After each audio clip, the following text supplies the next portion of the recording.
Kuraya na mushie mairo ngiri nyingi makiria ya Akenya milioni 2 maragagio meciria ni murimu wa coronavirus no thenge ya aria mareja ya bururi kiwira kuri gicunji kia angi mekorete haceke thutha wa kuhofanirio hi na hi mari thabari-ini ciao cia ihinda mabururi-ini maya.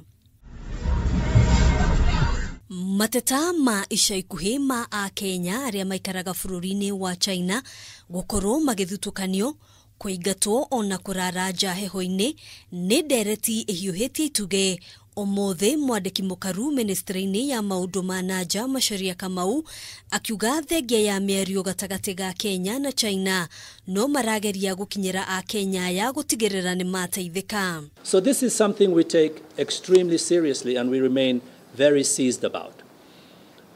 We are happy to report that the situation is stabilizing in those and we are seeing progress.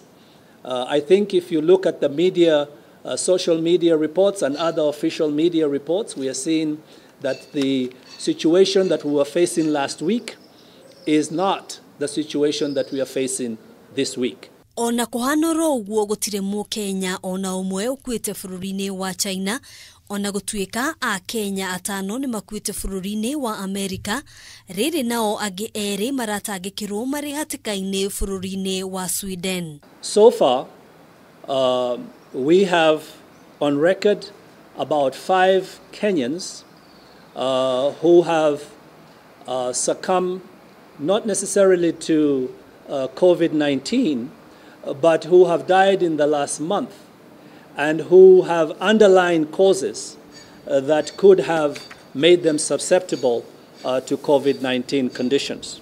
Ihinda-ini riu makiri ma angi makwamite mabururi-ini mangi matoyure magacoka na mucii ari hamwe na andu matanyihiire 100 aria mahingiriirio bururi-ini wa India na banene aria maumagarite guthie gucaria urigitani. The situation there is concerning.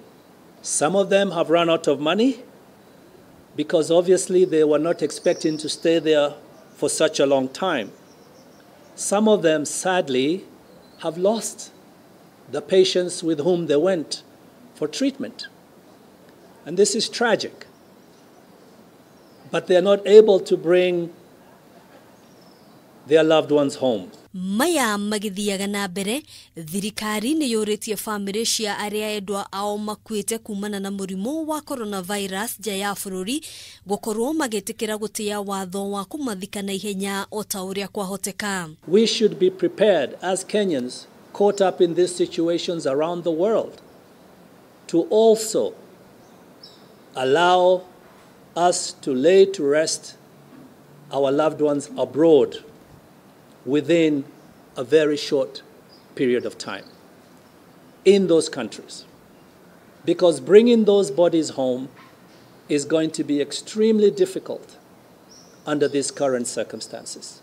Ciothe igithii na mbere kuhitana na kinguki kia murimu wa coronavirus.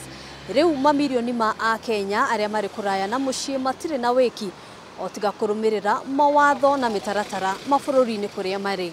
Handu-ini ha Kameme TV kuma mucii wa Nairobi, nitagwo Ngina wa Wadiro.